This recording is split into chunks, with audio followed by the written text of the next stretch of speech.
Hello, everybody, and welcome to the second episode of my interview show that has been dubbed Dead Memory Interviews, because we're horror, and that's what it is. And I have with me today famed director. What do you got? 51 credits under your belt, man? Something like that? Oh gosh, between directing, well, I've got about 45 directing credits, and then Right. another 25 producing credits. I've lost count. Either way, the man, the myth, the legend, Sam Irvin is with us today. You have quite a rap underneath of yourself, sir. What do you think, out of all your directing, that is the most prolific movie for you besides Elvira? Well, wow.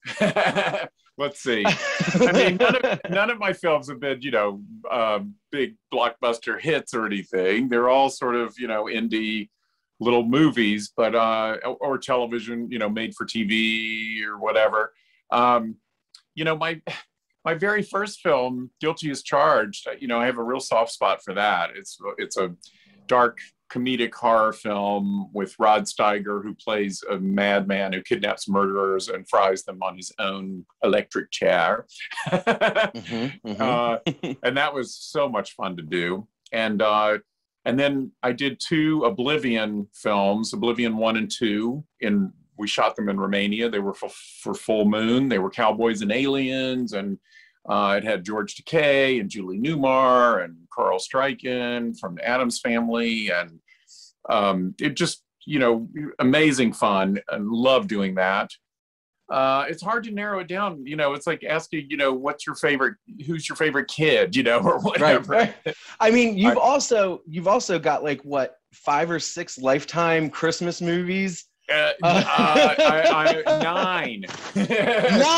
Nine Lifetime Christmas movies, sir. You were the reason why Lifetime Christmas let's movies. Be fair. Some of them, many of them were for Hallmark, but yes, Christmas movies. Well, Hallmark Christmas movies, yes. Yes. But still, I'm doing one. I'm going to be directing one. I'm already in pre-production on one. We start shooting in early August.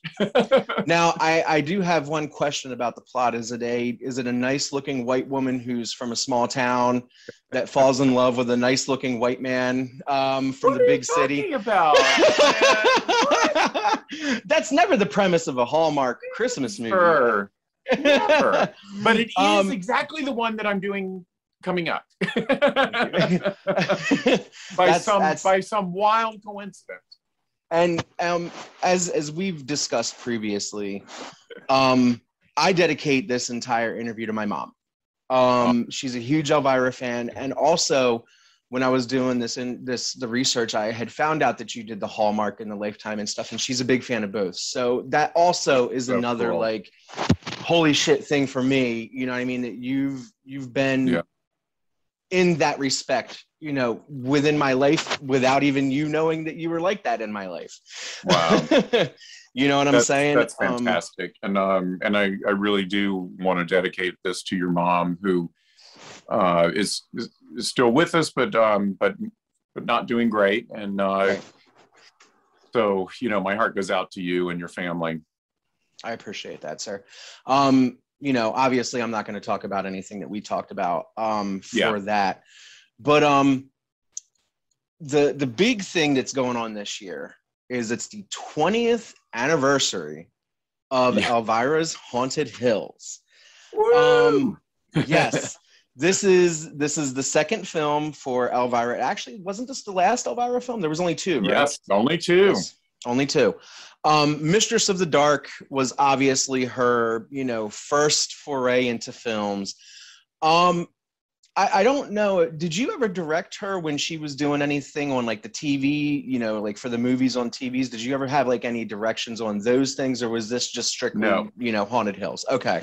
Just Haunted Hills. However, I met her shortly after I directed my first feature, Guilty as Charged. Right. And her movie, Mistress of the Dark, came out in 88. Yes. My first feature was 91. And I met her at a party, and I was just absolutely in awe because I was such a huge Elvira fan, from her hosting TV stuff as well as Mistress of the Dark. Right. And so I was just like totally starstruck and thrilled to meet her. And then the person who introduced me said, "Oh, well, Sam directed this movie, Guilty as Charged." And she went, "Oh, I saw that movie. I loved it. And in fact, I've been wanting to meet you because if I ever do another Elvira movie, I want you to direct it." And I'm like, "What? Have you had too much to drink? What's going on here?" It was like totally crazy. And so we became kind of friends and stayed in touch. And the following year, I did my second film. It was called Acting on Impulse, and it was a Scream Queen whodunit thriller with Nancy Allen and Linda Fiorentino and C. Thomas Howell. And I cast Cassandra in a little one-scene cameo as a bouncer at a country western bar. And she borrowed a blonde wig from Daryl Hannah and played it like, you know, Dolly Parton or something, and just did this really funny little character. And she kind of cards Nancy Allen and Linda Fiorentino and C. Thomas Howell going into this country western bar. And then, you know, we became sort of social friends, and I would go to her parties. She invited me to the taping of her pilot for an Elvira TV series that did not get picked up, but was really cool to watch them shoot that. And so we just, you know, we were friends. But several years went by, and she finally called me and said, "Well, nobody in town wants to finance another Elvira movie. So my husband and I decided that we're going to finance it ourselves." And my husband wants to consider, you know, various directors. And I had always told you that I at least wanted to consider you. So will you come in and meet with us? But just know that we have other people, you know, that we're meeting. And I was like, "That's fine. You know, I'm happy to come in." So I went in for a meeting. She hands me the script to Elvira's Haunted Hills and said, "This is a spoof of the Vincent Price, Roger Corman, Edgar Allan Poe movies of the 60s, like Pit and the Pendulum, House of Usher, Tomb of Ligeia, Haunted Palace, Mask of the Red Death, all of those." And she said, "Are you familiar with them?" And I'm like, "Cassandra, this is Vincent Price's monologue at the climax of Pit and the Pendulum. Do you know where you are, Bartolome? You are about to enter hell. Hell, the neverworld, the infernal region, the abode of the damned, a place of torment, Gehenna, Naraka, the pit, and the pendulum, the razor edge of destiny, thus the condition of man bound on an island from which he can never or hope to escape, surrounded by the waiting pit of hell, which must destroy him finally." And she cocked her head, looking at me like I was totally crazy. Yeah? 1 second. Uh-oh. Bravo. Okay, go ahead. Back to the side. So she cocked her head, looking at me like I was totally crazy, and then said, "You're hired." And that's how I got the job. And I had memorized that when I was in junior high school. We were given an acting assignment to do a monologue. They wanted us to do like Shakespeare or something, yawn. I was like, could I do Edgar Allan Poe? Thinking that would sound academic. And they said, sure. So I had, back in those days, I mean, I'm old, people. There was no video cassettes. There was nothing. I had recorded the sound of Pit and the Pendulum on a reel-to-reel audio tape recorder, holding the microphone up to the TV. And I transcribed that whole monologue and then memorized it. And of course, it wasn't written by Edgar Allan Poe. It was Richard Matheson wrote the script. But I wasn't going to tell my teachers that because I was afraid they'd say, no, that's not academic enough. So I just went in and did it, got an A, and I remembered that monologue for all these years. Still can obviously do it right now from memory. Yep. And it came in totally handy and got me that job. And then Cassandra and I both knew Vincent Price in real life and had gotten to know him, and we just adored him. And this was just our love letter to him and those movies, in the same way that Mel Brooks did a love letter to the Universal horror films, Frankenstein movies with Young Frankenstein. And that's how we thought of our journey making this film. And we shot it in Romania.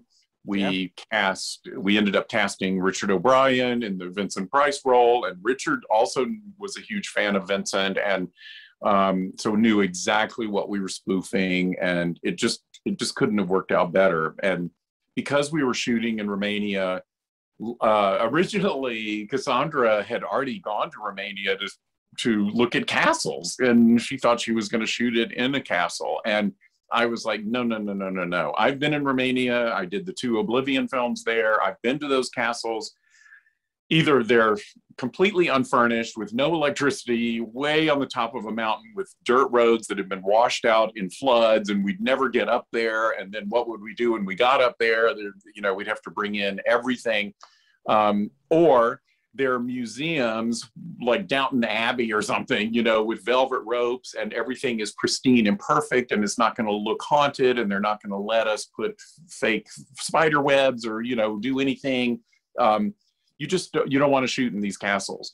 And besides, we are spoofing the Roger Corman movies. They didn't shoot in real castles. They were shot on sets in Hollywood. Right. And so we needed the artifice of doing it on sets. And the great thing of going to Romania is that the labor was cheap enough where we could build those sets from the ground up and afford to do it. We'd never be able to afford to do it here in America.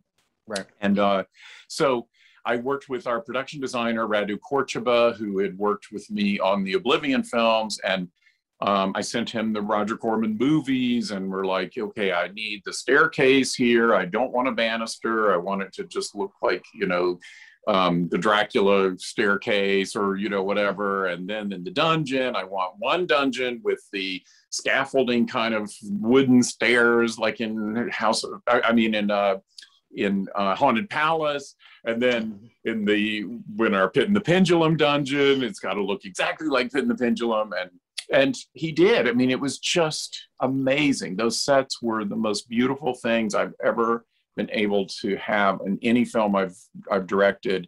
And it was just a dream come true. Absolutely freaking dream come true. Every day going to set, I was just pinching myself that this was the greatest experience of my life. And it still is to this day. And that's saying a lot, especially like we said earlier, doing the movies that you've done, everything. But with that, you're going to be getting ready to go back to Romania next year. Yes. Can you believe this? A tour company came to Cassandra and said, we want to do a tour where you're sort of like the guest of honor. And we want to go to Romania and tour the locations where you shot Elvira's Haunted Hills, and tour the studio where you built the sets. And also go to Castle Dracula and some of the other sites in Romania. And we want to show the movie and have a Q&A afterwards. And it's going to be a 9-day tour. And anyway, Cassandra agreed to do this. And then they contacted me and said, would you want to come along? And I'm like, you bet. This would be the most incredible thing. And so there's the tour group, the size is 40 people, aside from, in addition to me and Cassandra. Right. And we're going to go there next May of 2022. And it's going to be the most fun. I cannot wait. And I'll be able to reconnect with some of the local people that worked on the film with us, like the production designer. Our director of photography, Viorel Sergovici, is now one of the heads of the studio where we shot it, and he's going to be the one giving us the tour. And it's going to be fantastic, so fantastic. So that's awesome. As the last I looked, there were only a few spots left in the tour, and so check that out. It's Craft Tours, I think is the name of the company, crafttours.com, I believe. But if you go on Elvira's website and everything, there'll be information there. And if you go on my Facebook, I'm also, promoting it. And so we'll see. I mean, I think it's going to be a hoot. I do too. Are you gonna be posting pictures from it so the people that don't? Okay, yes. I was gonna say, I was making sure because you post a lot of pictures. I was just making sure you're gonna be posting pictures of the tour and everything and the extravaganza. Now, is May a good time to go to Romania? Like, I mean, I don't know. I hope. Because I mean, I don't know. I was gonna say I don't know. Obviously, what the weather's like over there. I've never been there. Well, you've been there.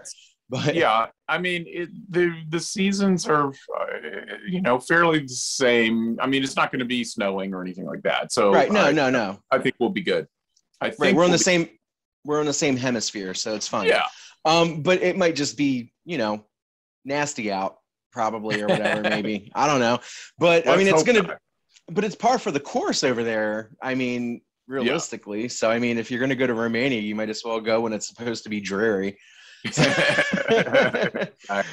And we literally will be in Transylvania the first few days. We're all going to be staying in a hotel in Transylvania, which is near some of the exterior locations that we use for the film. We didn't use a lot of exteriors. It was mostly indoors in these sets that we built, but we will start in Transylvania and then move hotels into Bucharest for the rest of the tour. That's awesome. That's super cool.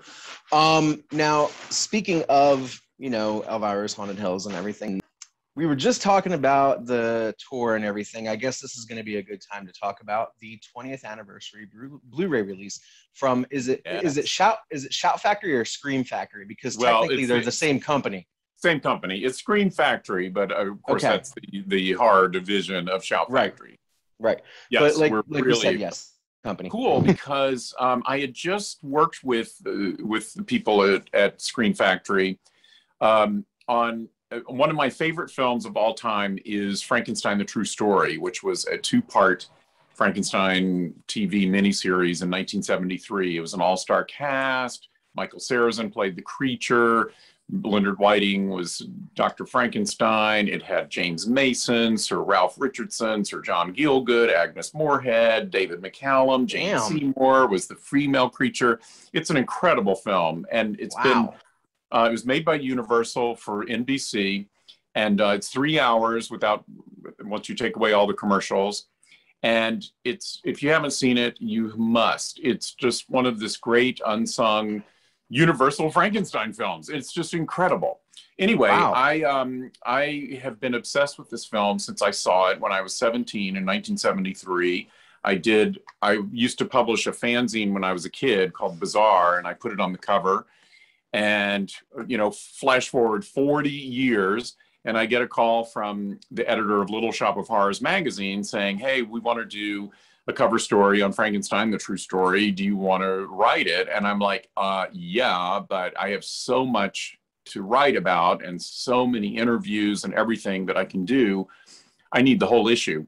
and they let me. So I did the entire issue, 48 of Little Shop of Horrors. We have a 3-panel, the largest horror magazine cover in history, and no one has beat it yet.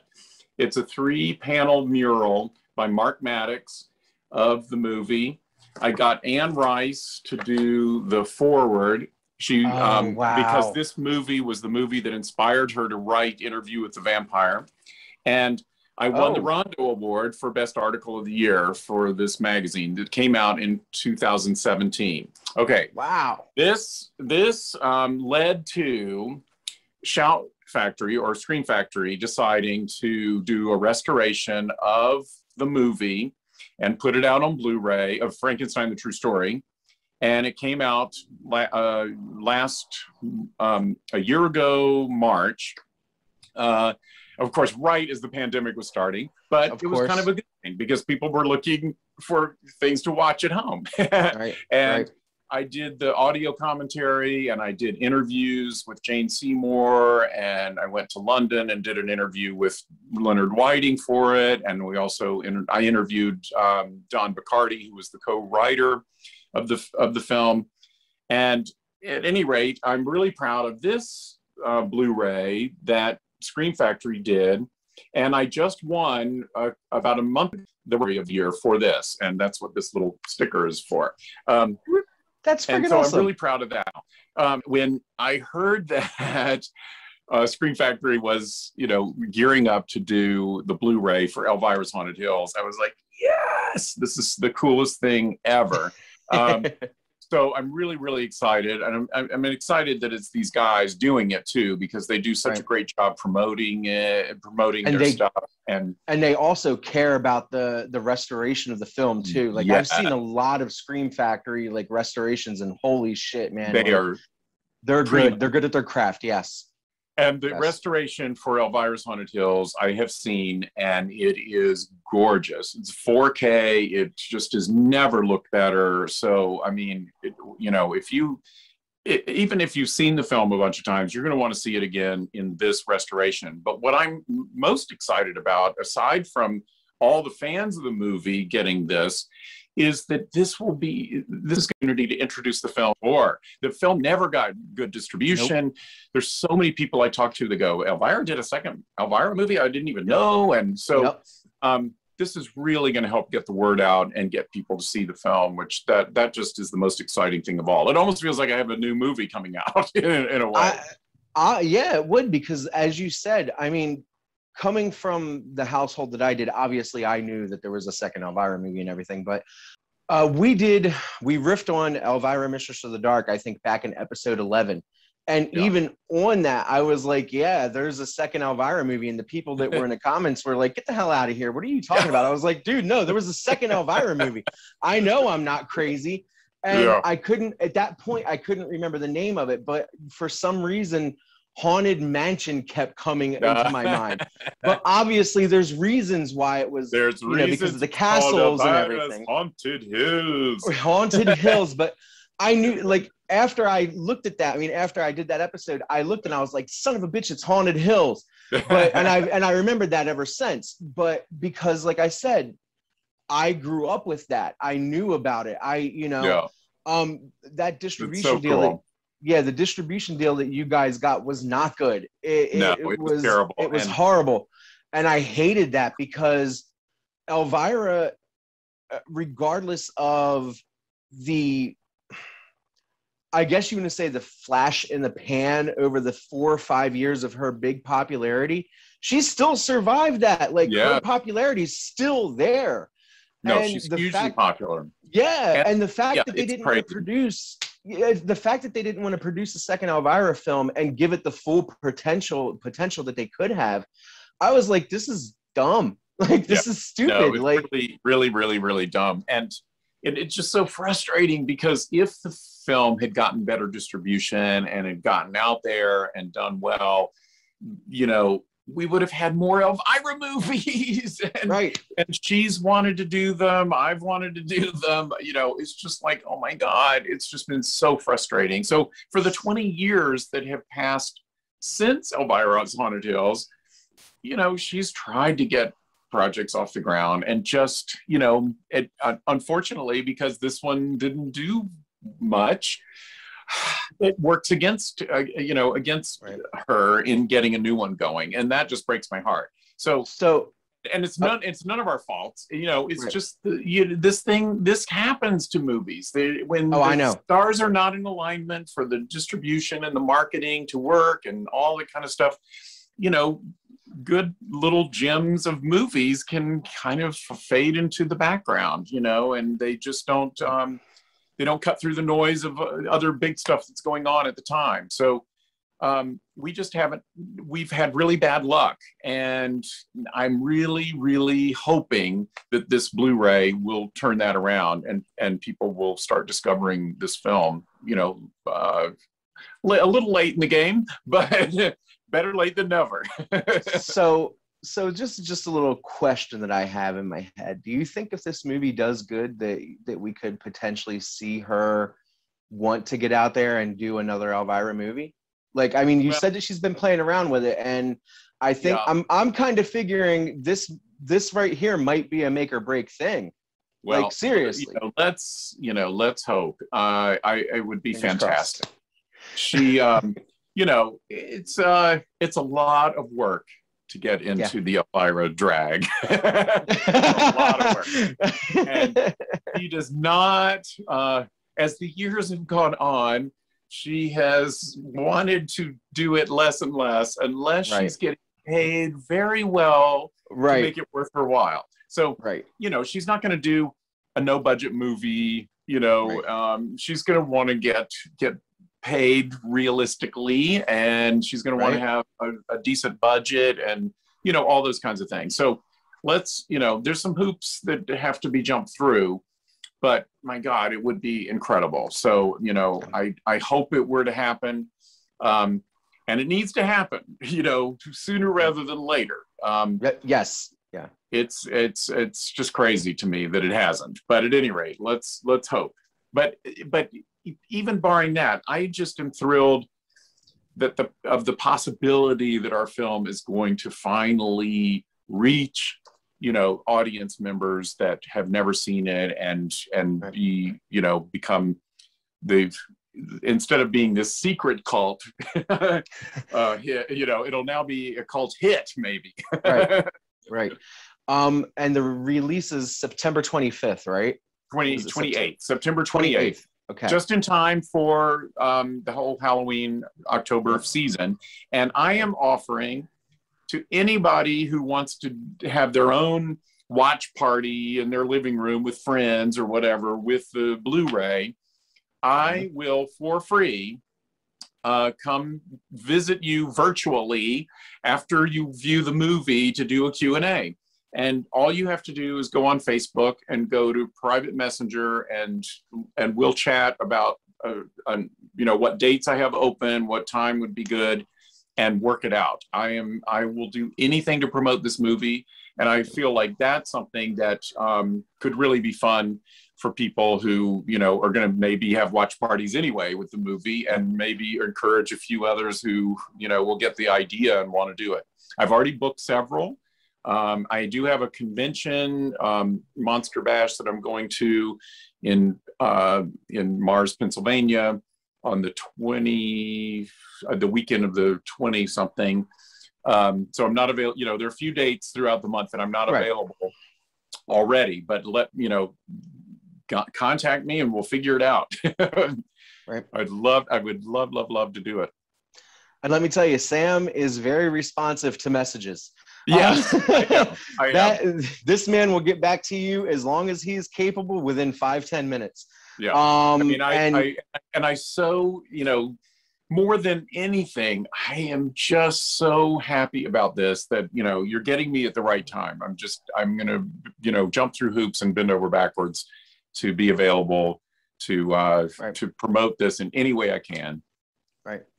Right, because this promotion for this film isn't just in September. It's leading up to September, and it's past September, going into the tour of Romania, and then after that, you guys are embarking on almost a year-long promotion of this Blu-ray.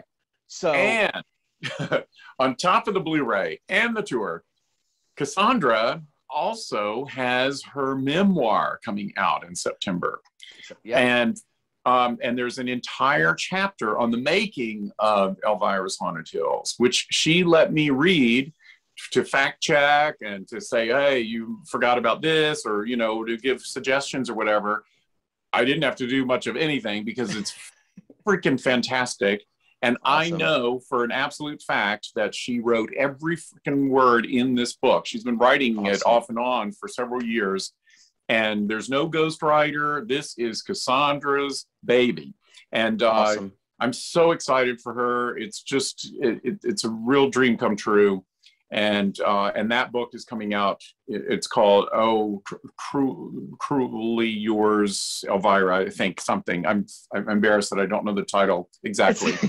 But it's you know, you again go on their website. It's already for pre-order on Amazon. You know, it's a big publishing company.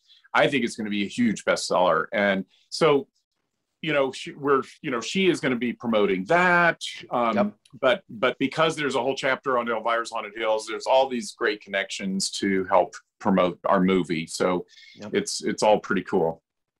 And obviously, riffing on horror, you know, myself, I'm going to do as much as I can as well to promote things, and because it's a special thing for me. You know what I mean? Like Elvira, both of the movies hold special places for me, and you know, I think I would be doing my mother a disservice if I couldn't promote something that was so meaningful to her, and to make the connection that I made with you and everything. Like, it's beautiful. I have to. There's no ifs, ands, or buts about it. Right. At some point, I'm going to try to reach out to Cassandra to see if like I can get maybe like a autographed copy or something to give away to the fans or something like that. Or even you, if you would like to give an autographed copy of the movie or something, you know, as a giveaway. Absolutely. I'd be happy. I think awesome. I appreciate that, sir. Like I said, I want to see this movie get into everybody's hands, because like you said, it is that tiny little gem. It's that tiny little cult movie that didn't get the wings under it. It got clipped because of stupid Hollywood drama, stupid bullshit. I have a couple friends in the industry, and I know how that distribution works. And if you get messed up with distribution, it's over. You get your legs cut right from you before it even happens. And that wasn't fair. That wasn't. No, so it was not one bit. But I think that's going to be a good place to end this. Everything positive. We're driving to get Elvira's Haunted Hills into as many hands as possible. Your career is amazing. You've gotten so many credits under your belt. You know, I couldn't even begin to fathom where to start this interview from once you said yes, because I was like, you've worked with so many people. Like, I know we want to promote the 20th anniversary of Elvira and everything, but I also wanted to, you know, talk a little bit about your other stuff too. And that's how come, you know, I wanted to do that before we led into everything Elvira, because you deserve that. You deserve the credit that for the other things you've done as well too. You've had a great career, and it's not stopping, and that's fucking beautiful. So thank you so much. You're welcome, man. And so with that, Sam, I appreciate you doing this with me. I appreciate you taking out the time. I wish you all the luck in your next film that you're getting ready to go do. Thank you. Stay healthy, stay happy. Yes. And we're going to promote as much as we can. I'm going to put links up to Scream Factory, to the movies, to the tour. Remember, there is only a few spots left on the tour. Last he knew was 7. I think Cassandra posted 6. So the tour's in May of next year. You got to get your tickets. You got to get everything done, because it's going to be a hell of an experience. And sir, again, thank you for your time. I couldn't have asked for a more genuine interview with you. Like, I mean, I appreciate it, man. Thank you for having me, and thank you so much for helping us promote the film. I can't tell you how much I appreciate it. Awesome. So yeah, there we go. Thank you, Sam, for doing this. Great. Take care. Bye.